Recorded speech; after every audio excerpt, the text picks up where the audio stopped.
Dot കോറിന്റെ ഒരു പുതിയ വീഡിയോയിലേക്ക് എല്ലാവർക്കും സ്വാഗതം. കഴിഞ്ഞ വീഡിയോയിൽ നമ്മൾ ഡോട്ട് കോറിലെ ഡിപ്പെൻഡൻസി ഇഞ്ചക്ഷൻ എങ്ങനെയാണ് ഇംപ്ലിമെന്റ് ചെയ്യാമെന്നാണ് ഡിസ്കസ് ചെയ്തത്. ഈ വീഡിയോയിലും നമ്മൾ ഡിപ്പെൻഡൻസി ഇഞ്ചക്ഷന്റെ കണ്ടിന്യൂഷൻ തന്നെയാണ്. നമ്മൾ ഈ വീഡിയോയിൽ ഡിസ്കസ് ചെയ്യാൻ പോകുന്നത് ഡിപ്പെൻഡൻസി ഇഞ്ചക്ഷൻ ഡോട്ട് കോറിൽ മെയിനായിട്ട് 3 ലൈഫ് ടൈം ഉണ്ട്. മെയിനായിട്ട് ഡോട്ട് കോറിൽ നമ്മളൊരു ഓബ്ജക്റ്റ് ക്രിയേറ്റ് ചെയ്യുമ്പോൾ ആ ഓബ്ജക്റ്റിന്റെ ലൈഫ് ടൈം എന്ന് പറയുന്നത് 3 ഡിഫറെൻറ്റ് മെത്തേഡിലാണ് സ്പെസിഫൈ ചെയ്യുന്നത്. ഒന്ന് add single, add transient and add scope. അതിൽ ആദ്യത്തേത് ആഡ് സിംഗിൾട്ടൺ എന്താണെന്ന് നോക്കാം.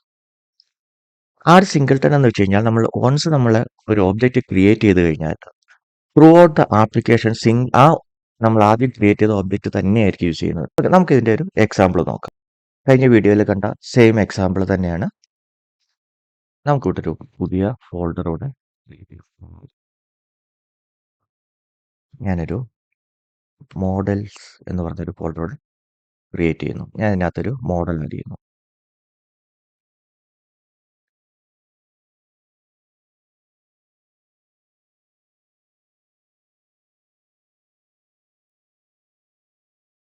Employee model. ഞാൻ അതിനകത്തൊരു പ്രോപ്പർട്ടി ആഡ് ചെയ്യുന്നു. ഞാൻ ഒരുപാട് പ്രോപ്പർട്ടീസ് ഒന്നും ആഡ് ചെയ്യുന്നില്ല. ഞാൻ ഒരു പ്രോപ്പർട്ടി മാത്രമേ തൽക്കാലം ഞാൻ ആഡ് ചെയ്യുന്നുള്ളൂ. ഈ എംപ്ലോയി നെയിം. ഇനി നമുക്ക് സർവീസസിനകത്ത് നമുക്ക് ഡേറ്റാബേസിനകത്തോട്ടൊന്നും ഇൻസർട്ട് ചെയ്യുന്നില്ല. എന്നാലും ഒരു ഡമ്മി മെത്തേഡ്, ഒരു ഡമ്മി ക്ലാസ്, ഒരു മെത്തേഡ് ക്രിയേറ്റ് ചെയ്യാം. Employee service. ഞാൻ ഈ എംപ്ലോയി സർവീസ് ക്ലാസ്സിലേക്ക് ഞാനൊരു 3 മെത്തേഡ്സ് ആഡ് ചെയ്യുന്നു.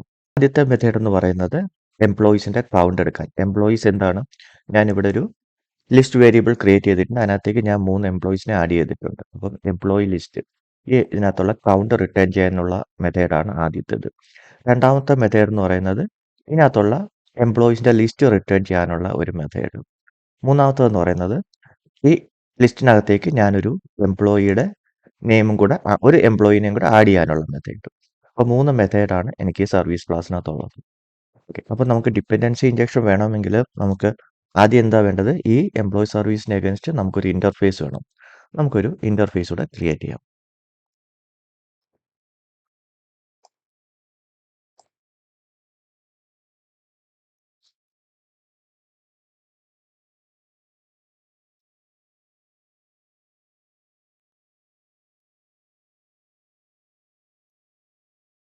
ഇനി നമ്മുടെ എംപ്ലോയി സർവീസിനകത്തുള്ള ഇംപ്ലിമെന്റേഷന് കറസ്പോണ്ടിങ് നമുക്ക് ഇന്റർഫേസിനകത്തേക്ക് നമുക്ക് ആഡ് ചെയ്യാം. അപ്പോൾ 3 മെത്തേഡാണുള്ളത്. ഇതിന് കറസ്പോണ്ടിങ് ഇംപ്ലിമെന്റേഷൻ നമുക്ക് നമ്മുടെ എംപ്ലോയി സർവീസിനകത്തുണ്ട്. ഇനി വേണ്ടത് നമുക്ക് നമ്മുടെ എംപ്ലോയി സർവീസിനെ ഈ ഇന്റർഫേസുമായിട്ട് ഇൻഹെറിറ്റ് ചെയ്യണം. അപ്പോൾ നമുക്ക് ഇൻഹെറിറ്റൻസും കൂടെ കൊടുക്കാം. ഇനി ഡിപ്പെൻഡൻസി ഇഞ്ചക്ഷൻ്റെ നെക്സ്റ്റ് നമുക്ക് എന്താണ് ചെയ്യേണ്ടത്? നമുക്ക് ഈ ക്ലാസ് നമ്മുടെ കണ്ടെയ്നറിനകത്ത് രജിസ്റ്റർ ചെയ്യണം. നമ്മുടെ കണ്ടെയ്നർ ഡിപ്പെൻഡൻസി ഇഞ്ചക്ഷനകത്ത് ബൈ ഡിഫാൾട്ട് program.cs അകത്താണ് നമ്മൾ രജിസ്റ്റർ ചെയ്യുന്നത്. അപ്പം ഈ സെയിം ലൈൻ തന്നെ നമുക്ക് കോപ്പി പേസ്റ്റ് ചെയ്യാം. നമ്മുടെ എംപ്ലോയിയുടെ ഇന്റർഫേസ് എന്ന് പറയുന്നത് എംപ്ലോയി സർവീസ് ആണ്. ഇതിന് കറസ്പോണ്ടിങ് ആയിട്ടുള്ള എംപ്ലോയി സർവീസ് നമുക്ക് രജിസ്റ്റർ ചെയ്തു. ഇനി എനിക്ക് വേണ്ടത് കൺട്രോളറാണ്. അപ്പോൾ നമുക്ക് ഒരു കൺട്രോളർ കൂടെ ക്രിയേറ്റ് ചെയ്യാം. നമ്മൾ കൺട്രോളർ എപ്പോഴും കൺട്രോളർ എന്ന് പറയുന്ന ഫോൾഡറിനകത്തായിരിക്കണം ക്രിയേറ്റ് ചെയ്യേണ്ടത്.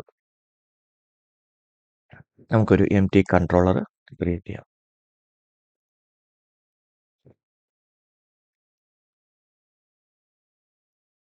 നമ്മൾ കൺട്രോളർ ക്രിയേറ്റ് ചെയ്തു. ഇനി നെക്സ്റ്റ് സ്റ്റെപ്പ് എന്താണെന്ന് വെച്ച് കഴിഞ്ഞാൽ നമ്മൾ ക്രിയേറ്റ് ചെയ്ത നമ്മൾ രജിസ്റ്റർ ചെയ്ത ഓബ്ജക്റ്റിനെ നമുക്ക് ഇഞ്ചെക്ട് ചെയ്യണം. ഇഞ്ചെക്ട് ചെയ്യുന്നത് എങ്ങനെയാണ്? നമ്മൾ കൺസ്ട്രക്ടറിനകത്താണ് ഇഞ്ചെക്ട് ചെയ്യുന്നത്.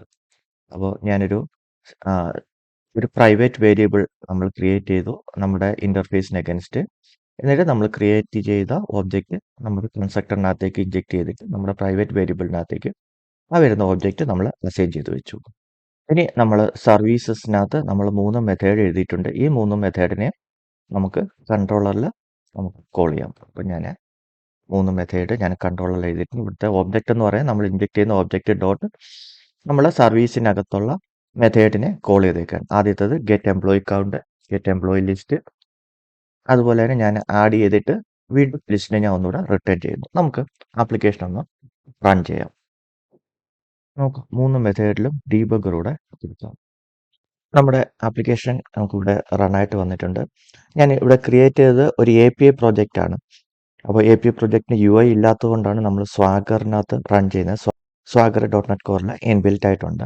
അപ്പോൾ ഇതെങ്ങനെ റൺ ചെയ്യുന്നതെന്ന് വെച്ച് കഴിഞ്ഞാൽ നമ്മളൊരു കൺട്രോളർ ക്രിയേറ്റ് ചെയ്തിട്ടുണ്ട്. കൺട്രോളറിനകത്ത് 3 മെത്തേഡ്സ് ഉണ്ട്.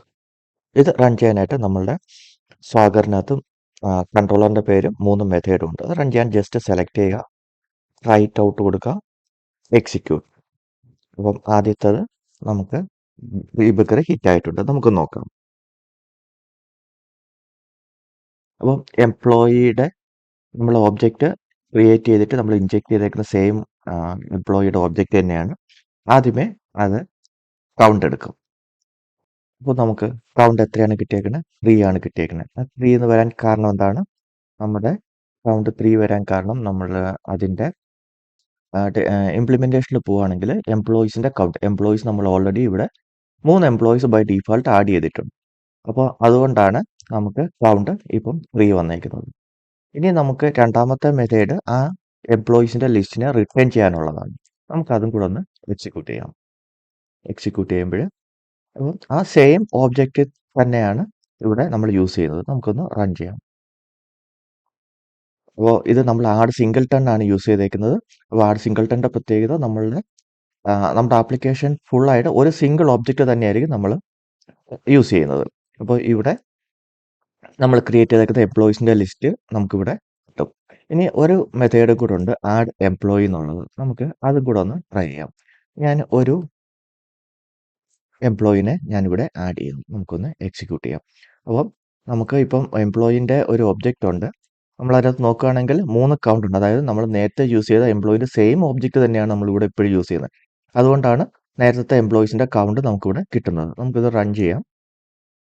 റൺ ചെയ്ത് നോക്കുമ്പോൾ ഇപ്പം 4 എംപ്ലോയീസ് വന്നിട്ടുണ്ട്. കാരണം പുതുതായിട്ട് ക്രിയേറ്റ് ചെയ്ത എംപ്ലോയീസ് നമുക്കിവിടെ വന്നിട്ടുണ്ട്. നമുക്ക് ഡീബഗർ ഒന്ന് മാറ്റിയിട്ട് നമുക്ക് ആദ്യത്തെ ഒന്നും കൂടെ എക്സിക്യൂട്ട് ചെയ്യാം. ഇപ്പോൾ നോക്കുകയാണെങ്കിൽ 4, കാരണം സെയിം ഓബ്ജക്റ്റ് തന്നെയാണ് നമ്മൾ ഇവിടെ യൂസ് ചെയ്യുന്നത്. ആ പുതിയ എംപ്ലോയിനെ ആഡ് ചെയ്തേക്കുന്നത് സെയിം ഓബ്ജക്റ്റ് വഴി തന്നെയാണ്. അപ്പോൾ അതുകൊണ്ടാണ് നമുക്ക് എംപ്ലോയീസിൻ്റെ കൗണ്ട് ഒന്നുകൂടെ കൂടിയത്. അപ്പോൾ ഇനിയിപ്പം നമ്മൾ ഇതിനകത്ത് എന്ത് ഓപ്പറേഷൻ ചെയ്താലും നമ്മൾ ഈ ഓബ്ജക്റ്റിനകത്ത് തന്നെയായിരിക്കും ചെയ്യുന്നത്. ഇനി ഞാൻ ഒരു എംപ്ലോയിനും കൂടെ ആഡ് ചെയ്തെന്ന് വെച്ചോളൂ. 2, 3, 4 എന്ന് പറഞ്ഞൊരു എംപ്ലോയിനെ ആഡ് ചെയ്തു. ഇനി നമ്മൾ പോയി കൗണ്ട് ചെക്ക് ചെയ്യുകയാണെങ്കിൽ നമുക്ക് 5 ആയിരിക്കും കിട്ടുന്നത്. അപ്പോൾ നമ്മുടെ എംപ്ലോയീസിൻ്റെ ലിസ്റ്റ് നമ്മൾ പോയി എക്സിക്യൂട്ട് ചെയ്യുകയാണെങ്കിൽ നമുക്ക് 5 എംപ്ലോയീസിനെ നമുക്കിവിടെ കിട്ടും. അപ്പോൾ ആഡ് സിംഗിൾട്ടൻ്റെ പ്രത്യേകത ഇതാണ്. നമ്മൾ ഒരു പ്രാവശ്യം ഓബ്ജക്റ്റ് ക്രിയേറ്റ് ചെയ്യുക, ഒരു പ്രാവശ്യം ഇൻസ്റ്റൻസ് ക്രിയേറ്റ് ചെയ്യുകയാണെങ്കിൽ ആ ഇൻസ്റ്റൻസിനെ ആയിരിക്കും നമ്മൾ ത്രൂ ഔട്ട് ദ ആപ്ലിക്കേഷനിൽ യൂസ് ചെയ്യുന്നത്. ആ ഇൻസ്റ്റൻസ് ചേഞ്ച് ആവത്തേയില്ല. ഇപ്പം നമ്മളിവിടെ ഒരു ഒബ്ജക്റ്റാണ് ക്രിയേറ്റ് ചെയ്തേക്കുന്നത്. നമുക്ക് ഒരു ഒബ്ജക്റ്റ് കൂടെ നമുക്കിവിടെ ക്രിയേറ്റ് ചെയ്യാം. കോപ്പി ചെയ്യാം. ഞാനിതിനെ എംപ്ലോയി 2 എന്ന് പേര് കൊടുക്കുന്നു. നമുക്ക് കൺസ്ട്രക്ടർ വഴി ഓക്കെ, നമുക്കിതൊന്നും കൂടെ ഇൻജെക്റ്റ് ചെയ്യാം. ഓക്കെ, ഇനി നമുക്ക് നമ്മുടെ എംപ്ലോയിനെ ആഡ് ചെയ്യാനായിട്ട് നമുക്ക് ആദ്യത്തെ ഓബ്ജക്റ്റും നമ്മൾ റിട്രീവ് ചെയ്യാൻ വേണ്ടിയിട്ട് രണ്ടാമത്തെ ഓബ്ജക്റ്റ് കൊടുത്തു നോക്കാം. ഇപ്പോൾ എന്ത് സംഭവിക്കും? ഇപ്പോൾ രണ്ട് ഓബ്ജക്റ്റാണ്. ഇപ്പോൾ നമ്മളിവിടെ 2 ഒബ്ജക്റ്റ് ഉണ്ട്. 2 എണ്ണം നമ്മൾ ഇൻജെക്ട് ചെയ്തിട്ടുണ്ട്, എംപ്ലോയി 1, എംപ്ലോയി 2. അപ്പോൾ എംപ്ലോയി 1 എന്ന് പറയുന്ന ഓബ്ജക്റ്റിനകത്തേക്കാണ് നമ്മൾ എംപ്ലോയിനെ ആഡ് ചെയ്യുന്നത്. എന്നിട്ട് അതിൻ്റെ ലിസ്റ്റ് എടുക്കാൻ വേണ്ടിയിട്ട് എംപ്ലോയി 2 എന്ന് പറയുന്ന ഓബ്ജക്റ്റാണ് എടുക്കുന്നത്. അപ്പോൾ എന്ത് സംഭവിക്കും നോക്കാം. റൺ ചെയ്യുന്നു. ഞാൻ ആദ്യമേ എംപ്ലോയീസിൻ്റെ കൗണ്ട് എടുക്കുന്നു. ഇപ്പോൾ 3 കാണത്തുള്ളൂ, കാരണം ഇനിഷ്യലി നമ്മൾ 3 എംപ്ലോയീസേ ഉള്ളൂ. എംപ്ലോയീസിൻ്റെ ലിസ്റ്റ് എടുത്താലും നമുക്ക് 3 എംപ്ലോയീസേ നമുക്ക് കാണുള്ളൂ. ഓക്കെ, ഇനി ഞാൻ ഒരു എംപ്ലോയിനെയും കൂടെ ആഡ് ചെയ്യുന്നു.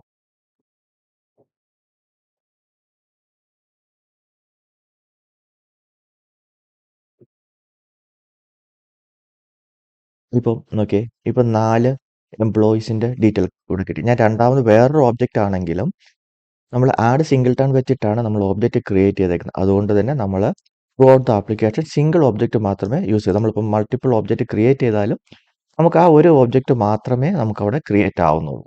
ഇനി നിങ്ങൾ പോയി കൗണ്ട് നോക്കുവാണെങ്കിൽ തന്നെയും നമുക്ക് ആ അപ്ഡേറ്റ് നമുക്കിവിടെ കിട്ടും. നമുക്ക് നോക്കാം. കൗണ്ട് എടുത്തിട്ട് എക്സിക്യൂട്ട് 4 കൗണ്ട് ഉണ്ട്. ഇനി നിങ്ങൾ പോയിട്ട് ഇപ്പൊ എന്താ ചെയ്യണം, ഞാനിതൊന്ന് സ്റ്റോപ്പ് ചെയ്തിട്ട് ഈ കൗണ്ട് എടുക്കുമ്പോൾ എംപ്ലോയി 2 ഡോട്ട് കൗണ്ട് എടുക്കുകയാണെങ്കിൽ ഇപ്പോഴും നമുക്ക് സെയിം റിസൾട്ട് തന്നെയായിരിക്കും കിട്ടുന്നത്. നമുക്കൊന്നുകൂടെ റൺ ചെയ്ത് നോക്കാം.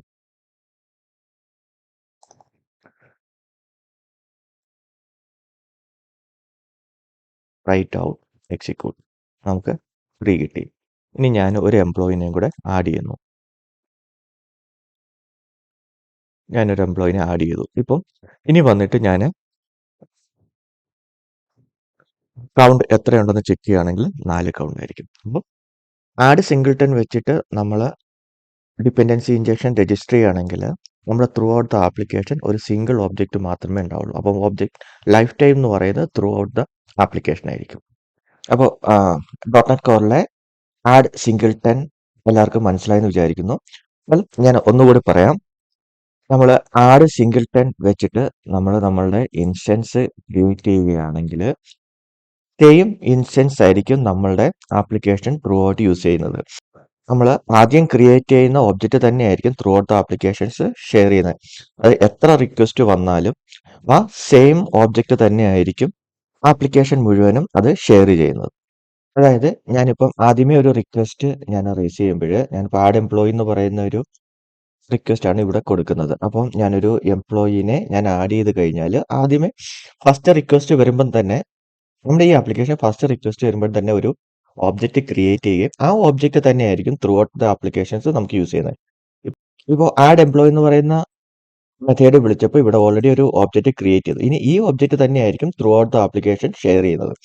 ഫോർ എക്സാമ്പിൾ ഇപ്പൊ പറയുകയാണെങ്കിൽ ഇപ്പൊ ഞാൻ ഒരു റിക്വസ്റ്റ് ഇട്ടു. ഇപ്പം എംപ്ലോയീസ് 4 എംപ്ലോയി ഇപ്പം ആഡ് ആയിട്ടുണ്ട്. ഇനി നമ്മളിവിടെ നോക്കുകയാണെങ്കിൽ നമ്മൾ എംപ്ലോയി 1ലേക്കാണ് നമ്മൾ എംപ്ലോയിനെ ആഡ് ചെയ്തേക്കുന്നത്. നമ്മൾ വേറൊരു ഒബ്ജക്റ്റ് ഇവിടെ ക്രിയേറ്റ് ചെയ്തിട്ടുണ്ട് എംപ്ലോയി 2. എംപ്ലോയി 2ന്റെ കൗണ്ട് ഇപ്പം എംപ്ലോയി 2ന്റെ കൗണ്ട് എടുക്കുകയാണെങ്കിലും 4 തന്നെ കിട്ടത്തുള്ളൂ. കാരണം നമ്മൾ ആദ്യമേ ക്രിയേറ്റ് ചെയ്ത എംപ്ലോയി 1 എന്ന് പറയുന്ന ഒബ്ജക്റ്റ് ആയിരിക്കും ഷെയർ ചെയ്യുന്നത്. അതുകൊണ്ട് തന്നെ നമ്മളിവിടെ ഒരു പുതിയ ഒബ്ജക്റ്റിനെ ക്രിയേറ്റ് ചെയ്യാൻ നോക്കിയാലും ആ നമ്മൾ ആദ്യം ക്രിയേറ്റ് ചെയ്ത ഒബ്ജക്റ്റ് തന്നെയായിരിക്കും ഷെയർ ചെയ്യുന്നത്. അതുകൊണ്ട് ആ ഒബ്ജക്റ്റിന്റെ കൗണ്ട് തന്നെയായിരിക്കും റിട്ടേൺ ആവുന്നത്. എംപ്ലോയി 2 എന്ന് പറയുന്നത് പുതിയൊരു ഒബ്ജക്റ്റ് ആയിട്ട് ക്രിയേറ്റ് ആവുകയല്ല ചെയ്യുന്നത്. പഴയ ഒബ്ജക്റ്റ്, അതായത് എംപ്ലോയി ഒബ്ജക്റ്റിനകത്ത് ഇപ്പം ഒരു എംപ്ലോയിയും കൂടെ ആഡ് ചെയ്തിട്ടുണ്ട്. ഇപ്പം പുതിയ കൗണ്ട് ആയിരിക്കും ഇവിടെ നമുക്ക് റിട്ടേൺ ആവുക. നമ്മളിപ്പം പോയി എംപ്ലോയി കൗണ്ട് നോക്കുകയാണെങ്കിൽ 3 അല്ല കിട്ടുന്നത്, 4 ആയിരിക്കും കിട്ടുന്നത്. കാരണം നമ്മൾ ഒരു എംപ്ലോയിനെ ഓൾറെഡി ആഡ് ചെയ്തിട്ടുണ്ട്. ഇനി ഒരു എംപ്ലോയിനെയും കൂടെ ആഡ് ചെയ്താലും നമുക്ക് ഇവിടെ പോയി കൗണ്ട് നോക്കുകയാണെങ്കിൽ നമുക്ക് 5 എന്ന് പറഞ്ഞ കൗണ്ട് ആയിരിക്കും കിട്ടുന്നത്.